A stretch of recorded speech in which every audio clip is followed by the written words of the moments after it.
नमस्कार साथियों, astro with आशीष के मंच पर आपका स्वागत है। 2024 के लोकसभा चुनाव परिणाम के बाद न सिर्फ बीजेपी बल्कि देश को एक नए राजनीतिक दोराहे पर उत्तर प्रदेश ने ला करके खड़ा कर दिया है। भाई, उत्तर प्रदेश की अपनी महिमा है, 80 सांसद आते हैं। कल हमने नरेंद्र मोदी जी के तीसरे कार्यकाल को लेकर एक वीडियो पब्लिश किया था जो यूट्यूब पर करीब 2 लाख से अधिक लोगों ने देखा, और उसमें सबसे ज़्यादा एक ही प्रश्न था कि यूपी में 10 साल के बाद जो ये चुनावी झटका भाजपा को लगा है उससे बीजेपी और नरेंद्र मोदी जी कैसे उभरेंगे। नरेंद्र मोदी और योगी आदित्यनाथ जी यूपी को फिर से कैसे संभालेंगे, कैसे टेक ओवर करेंगे, कैसे यहाँ पर अपना जनाधार फिर से बढ़ाएंगे, इन सभी विषयों पर आज हम एस्ट्रोलॉजिकल ओपिनियन पोल करेंगे। एस्ट्रोलॉजी के लिहाज से आने वाला समय नरेंद्र मोदी जी के लिए और योगी आदित्यनाथ जी के लिए यूपी में कैसा रहने वाला है, इसके बारे में बात करेंगे। क्या योगी आदित्यनाथ जी को ज़्यादा फ्री हैंड दिया जाएगा कि भाई आप अपने लिहाज से निर्णय लीजिए, या फिर नरेंद्र मोदी और अमित शाह जी की जुगल जोड़ी किसी नए राजनीतिक ऑपरेशन से यूपी का डायलिसिस करने जा रही है। मोदी जी, योगी जी और यूपी से जुड़े इस गंभीर प्रश्न पर आज पंडित आशीष वत्स जी से हम समझेंगे कि ग्रह गोचरीय स्थितियां क्या कह रही हैं। आखिर ज्योतिष के लिहाज से नरेंद्र मोदी जी का, योगी आदित्यनाथ जी का और भाजपा का भविष्य यूपी में क्या रहने वाला है, क्योंकि 2029 के चुनाव में भी दिल्ली का रास्ता यूपी से होकर ही जाएगा और उससे पहले 2027 का यूपी का असेंबली इलेक्शन भी है जहां नरेंद्र मोदी जी का और योगी जी का एक टेस्ट होना बाकी है। तो मैं अपनी वाणी को विराम देता हूं और पंडित जी से हम सीधे जानते हैं कि भाई ज्योतिष के लिहाज से यूपी, योगी और नरेंद्र मोदी जी के लिए क्या कुछ रहने वाला है। पंडित जी, श्री गणेश करिए और बताइए। बड़ी हम यही करना चाहेंगे कि बीजेपी को अग्रिम जीत की बधाई, चूँकि ज्योतिषी हैं तो ज्योतिषी होने के नाते उनको अग्रिम जीत की बधाई देंगे। नरेंद्र मोदी जी को जो है तीसरी बार बनने जा रहे हैं पद पर सुशोभित होने की हम उनको जो है बधाई देते हैं। यहाँ प्रबल संघर्ष दिख रहा है, जहाँ विपक्ष का मनोबल बड़ा ऊंचा दिख रहा है और जहाँ पर थोड़ी सी चूक जो है वो रिजल्ट्स चौंकाने वाले दे सकती है। देखिए, आजमगढ़ जो सीट है, आजमगढ़ सीट पे बीजेपी वाले लोगों को बहुत मेहनत करनी पड़ेगी। दूसरा, घोसी सीट पे इनको बहुत ज़्यादा मेहनत करनी पड़ेगी, बहुत। आजमगढ़, घोसी, ये फंसी हुई है सीटें। पूर्वांचल से भाषा में जो आजकल की भाषा है, फंसी हुई है। हाँ, फंसी हुई है और पूर्वांचल पर इनको मेहनत करनी पड़ेगी, क्योंकि और आगे अब हम बढ़ते हैं गाजीपुर। गाजीपुर में भी इनको अतिरिक्त मेहनत करनी पड़ेगी। बाकी बनारस ये जीत रहे हैं, मोदी जी विजयी हो रहे हैं बहुत अच्छे, उससे जो है जीतेंगे। मोदी जी गोरखपुर ये जीत रहे हैं, गोरखपुर बहुत अच्छे उससे जीत रहे हैं, अयोध्या ये बहुत उससे जीत रहे हैं। अगली जो इनके लिए सीट आ रही है, ये फिरोजाबाद सीट पर यदि मेहनत नहीं करेंगे तो लूज हो जाएगी, क्योंकि वो बीजेपी की विनिंग सीट रही है। कन्नौज सीट हो गई, कन्नौज में भी बड़ा प्रबल संघर्ष। कन्नौज में भी हमको लगता है कि बीजेपी के सांसद थे, लेकिन इस बार उनको मेहनत ज़्यादा करनी पड़ेगी, नहीं तो लूज हो सकती है कन्नौज की सीट। अखिलेश यादव खड़े हो गए हैं। अच्छा, हमको नहीं पता था, आपसे सुने हैं। अगली एक सीट आती है मैनपुरी। मैनपुरी सीट डिम्पल यादव वो जीत जाएंगी, उनकी पत्रिका आई थी और उसको पाई थी, हमने देखा था। डिम्पल जीत रही, जीत जाएंगे। और कन्नौज में सुब्रत पाठक और अखिलेश यादव, सुब्रत ने डिम्पल यादव को हराया था पहले, लेकिन इस बार अखिलेश खुद कन्नौज पर उन्होंने खुद सीधा अपने व्यक्तित्व को वहां पर खड़ा कर दिया है और बड़ा प्रबल संघर्ष है। और आशीष जी का कहना है कि सिचुएशन टफ है वहाँ पर। हाँ, बिल्कुल टफ है। अगली हम बदायूं की क्या स्थिति देख रहे हैं आप? बदायूं में भी बीजेपी बहुत कमजोर है। अब आप लोग पत्रकार हैं, हमको नहीं पता, लेकिन जो बदायूं में भी स्थिति तो बा नाम से जो सीटें हैं ना, जैसे बदायूं हो गई, बागपत हो गई, बाराबंकी में इनको बहुत मेहनत करनी पड़ेगी। मुरादाबाद आपका हो गया, मुरादाबाद। हाँ, तीसरा कैराना हो गया, कैराना। फिरोजाबाद हमने बता ही दिया है आपको। जौनपुर के बारे में भी कुछ चर्चा आप कर रहे थे थोड़ी देर पहले। जौनपुर का यदि हम बताएं तो जौनपुर में भी इनका मामला फंसा हुआ है। अब सारी सीटों का अभी मत लीजिए। संपूजिकानां परिपालिकानां यतीन्द्रियाणां च तपोधनानां देशस्य राष्ट्रस्य कुलस्य राज्ञां करोति मंगलम भगवान विष्णु। नमस्कार, आप सभी प्रबुद्ध दर्शकों के अंदर विराजमान हृदय में उस नारायण स्वरूप को पंडित आशीष वत्स का बहुत बहुत प्रणाम। देखिए शिवम जी, राजनीति की बात करते हैं और हम ज्योतिष के इर्द गिर्द ही बात करेंगे। और कल तमाम ऐसे कमेंट्स आए राजनीति को लेकर के, पंडित जी जन्म कुंडली में क्या भाव देखा जाता है, राजनीतिक लोगों की कुंडली कैसी होती है, तमाम व्हाट्सएप पे भी मैसेज आए। तो राजनीति करना भी देखिए शिवम जी सबके बस की बात नहीं होती है। यही कारण है कि ऐसे व्यक्तियों की जन्म कुंडली में ग्रहों का एक विशेष संयोग देखने को मिलता है। फिर चाहे नरेंद्र मोदी जी हो या उत्तर प्रदेश के यशस्वी मुख्यमंत्री योगी आदित्यनाथ जी हो, राज सत्ता कह ले या राजनीति से जोड़े रखने में सूर्य, चंद्रमा और राहु, कर्मफल प्रदाता, न्याय कारक शनि, ये मुख्य ग्रह माने जाते हैं। वैदिक ज्योतिष में शिवम जी सूर्य को राजा की संज्ञा प्राप्त है, ये सभी दर्शकों को पता होगा। वह चंद्रमा, इनको ज्योतिष में और राजनीति में राजमाता की उपाधि दी गई है। ध्यान से सुनते रहिए। जी जी। वहीं राहु को राजनीति में छल कपट और नीति का कारक ग्रह माना जाता है। मतलब जो जोड़ तोड़ होता है। हाँ, जोड़ तोड़ की जो राजनीति होती है। साथ ही साथ शनि को हमने बताया ना, न्याय के कारक, दंडाधिकारी। अभी हम एक कमेंट पढ़ रहे थे तो दर्शक का एक हमारे प्रश्न था कि पंडित जी पॉलिटिशियंस लोग इतना ज़्यादा जो है मतलब क्या कहते हैं अपनी प्रॉपर्टी बना लेते हैं, तरह तरह की चीज़ें थी, तो उनको दंड क्यों नहीं मिलता है? भ्रष्टाचार से संबंधित। हाँ, भ्रष्टाचार से संबंधित। तो हमने उसमें उनको जो है कमेंट में जवाब दिया था कि ये सब राहु कराता है छल कपट, और दंड अधिकारी जो होते हैं ये शनिदेव होते हैं। तो जब उचित समय आता है तो शनि दंड देते हैं। तो आप देख लीजिए बड़े से बड़े सूबे के मुख्यमंत्री, मंत्री, ये लोग जेल की हवा खा रहे हैं। तो इसमें कहीं ना कहीं न्यायाधीश शनि की भूमिका, सूर्य पुत्र शनिदेव की भूमिका ये महत्वपूर्ण रहती है। अब हम बात करते हैं साथियों कि जन्म कुंडली में राजनीति का भाव कौन सा होता है, और ये सबके लिए है, फिर चाहे नरेंद्र मोदी जी हो, योगी आदित्यनाथ जी हो, अमित शाह जी हो। तो साथियों वैदिक ज्योतिष में जन्म कुंडली का जो दसम भाव होता है, ये राजनीति व सत्ता प्राप्ति का स्थान दसम भाव को कहते हैं। जन्म कुंडली का जो चौथा भाव होता है, जो पॉलिटिशियंस आप लोगों के बीच पब्लिक में आते हैं ना, तो जन्म कुंडली का चौथा भाव पब्लिक के बीच जा करके चुनाव लड़ने का भाव होता है। वहीं 11th हाउस लाभ का भाव होता है। राजनीति से आप कितना पैसा कमाएंगे, कितना लाभ कमाएंगे, ये एकादश स्थान दिखाता है।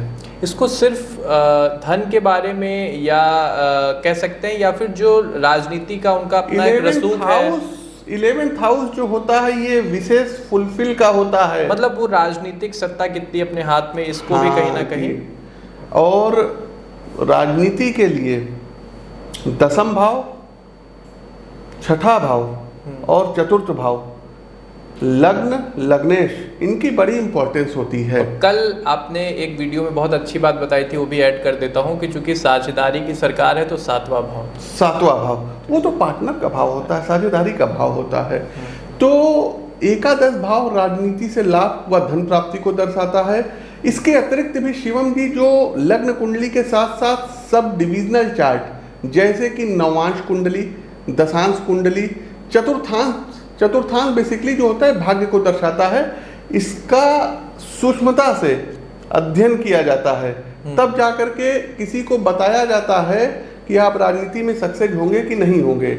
हम लोगों के पास जब जन्म कुंडली आती है, अब किसी एक जिले से 3-4 लोग लड़ रहे हैं, सबकी कुंडली आ गई, तो इस अनुमान में पहुंचा जा सकता है कि हाँ ये कुंडली प्रभावी है, ये अगर इलेक्शन लड़ते हैं तो इनको विजय पताका प्राप्त होगी। और उस कुंडली के साथ साथ भी उस किस पार्टी से लड़ रहे हैं उसकी कुंडली भी देखना इंपॉर्टेंट होता है, उस पार्टी के अध्यक्ष की भी कुंडली देखना इंपॉर्टेंट होता है, और उस पार्टी किसके चेहरे पे सीएम या पीएम की दावेदारी लड़ रही है। तो इन सभी चीज़ों का अध्ययन किया जाता है, बहुत ही सूक्ष्मता से किया जाता है। कभी कभी गलतियां हो जाती है, हमने बताया ना कि जैसे हमने तमाम प्रेडिक्शन दी, और देखिए साथियों फिर आपसे कह रहे हैं कोई भी एस्ट्रोलॉजर यदि 60% से ऊपर उसकी प्रेडिक्शन जा रही है तो बहुत अच्छा है। हमसे गलतियां होती हैं, हमारी भी कुछ प्रेडिक्शंस में कमी आई है, तो उसके लिए आप लोगों से माफ़ी। लेकिन लगभग 99% तक प्रिडिक्शन हमारी इसमें सटीक गई है लोकसभा को लेकर के। जी शिवम जी, आप कुछ कह रहे थे। तो पंडित जी, ये तो बात हो गई ज्योतिष के बारे में कि ज्योतिष से हम कैसे देखते हैं क्या कुछ है। पहला प्रश्न, इंटरेस्टिंग प्रश्न, सीधे जनता का प्रश्न है ये जो यूपी में और देश में जो परिणाम आए हैं, क्या इससे नरेंद्र मोदी जी की लोकप्रियता में कमी आई है? To the point. देखिए शिवम जी, यदि आप नरेंद्र मोदी जी की लोकप्रियता के बारे में बात करेंगे, तुला लग्न वृश्चिक राशि की इनकी कुंडली है। तुला लग्न होता है, चर लग्न होता है, और वृश्चिक राशि जो होती है ये जलीय राशि होती है। आप देखते हैं ना नरेंद्र मोदी जी को कि बात में क्या कहते हैं, इमोशनल हो जाते हैं। तो ये वृश्चिक राशि वाले जातकों की एक खासियत होती है, वो बहुत ज़्यादा जो है लोगों से कनेक्टेड रहते हैं और बहुत स्ट्रगल करके ऊपर पहुंचते हैं। आपका प्रश्न है कि क्या मोदी जी की लोकप्रियता में कमी आई है? अब हमने अभी बताया कि जो चौथा भाव होता है ये जनता का भाव होता है। चौथे भाव के स्वामी वर्तमान समय में गोचर कहाँ कर रहे हैं? कुंभ राशि में कर रहे हैं। कुंभ राशि क्या है? शनिदेव की मूल त्रिकोण राशि है। किसी भी प्रकार की यदि हम बात करें कि नरेंद्र मोदी जी की लोकप्रियता में कमी आई है, तो ऐसा अभी हमको होता हुआ दिखाई नहीं दे रहा है। नरेंद्र मोदी जी की लोकप्रियता में कमी नहीं आई है। जी, तो ये पहले प्रश्न का उत्तर हो गया। अब आते हैं अपने दूसरे प्रश्न पे। खास तौर पे जो लोग यूपी वाले हैं उनसे संबंधित ये प्रश्न है, और यूपी देश की राजनीति को तय करता है, ये ध्यान रखिएगा। और यूपी में भाजपा के एक फायर ब्रांड नेता हैं हमारे मुख्यमंत्री जी योगी आदित्यनाथ जी। तो पंडित जी, इस इलेक्शन रिजल्ट के बाद जहां भाजपा को कुछ चुनावी झटका हम कह सकते हैं लगा है, पूज्य योगी आदित्यनाथ जी का चुनावी भविष्य न सिर्फ यूपी के अंदर बल्कि देश में क्या कुछ रहने वाला है? To the point. अच्छा, देखिए साथियों, यदि हम योगी आदित्यनाथ जी की कुंडली की बात करें, कल इनका देखिए जन्मदिन भी था ऑफिशियल वाला। इनकी कर्क लग्न की कुंडली है और टॉरस वृषभ राशि है, जलीय लग्न और पृथ्वी तत्व के प्रधान राशि, स्थिर राशि इनकी है। वृषभ राशि जो होती है स्थिर राशि होती है। तो ये भी कोई भी काम करते हैं ना, बहुत जल्दबाजी में नहीं करते हैं, बहुत सोच समझ करके और डिसीजन लेते हैं और एकदम मजबूत डिसीजन उस पर टिके रहते हैं। दूसरा, लग्न भाव के अधिपति एकादश भाव में आना। एकादश भाव किस चीज का होता है? विशेष फील का होता है। बहुत ही कम उम्र से ये लोकसभा भी जा चुके हैं, मानते हैं इस चीज? बिल्कुल। और उसके अलावा शिवम जी, एक बात हम आपको और बताएं, सूबे के ये मुख्यमंत्री भी हैं और दूसरे बार के मुख्यमंत्री हैं और तो मजबूत जनादेश से आए हैं। जी। तो आप जो पूछ रहे हैं कि योगी जी का आगे यूपी में भविष्य क्या है, क्योंकि होता क्या है, कभी कभी जो है कुछ सीटें अगर कम आ जाती हैं तो वहाँ के लोगों का इस्तीफा लिया जाता है या ऐसा कुछ होता है, लेकिन योगी आदित्यनाथ जी के साथ ऐसा होता हुआ हमको तो दिखाई नहीं दे रहा है।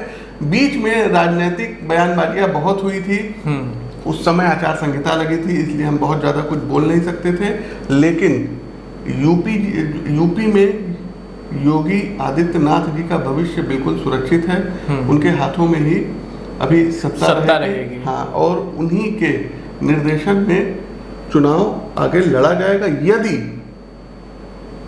1% भी यदि हम मान लें कि उनको कोई हटाने की सोच रहा है, तो फिर होगा क्या कि यूपी में इनकी स्थिति और भी दयनीय बीजेपी की हो जाएगी। क्योंकि अगर हम राजनीतिक रूप से भी देखें तो वो एक चेहरा है, एक भाजपा को केंद्रीय भूमिका वो देते हैं यूपी की राजनीति में। अब आते हैं अपने तीसरे सवाल पे पंडित जी, बहुत जरूरी सवाल है। क्वेश्चन तो आपने पूछा ही नहीं। कौन सा?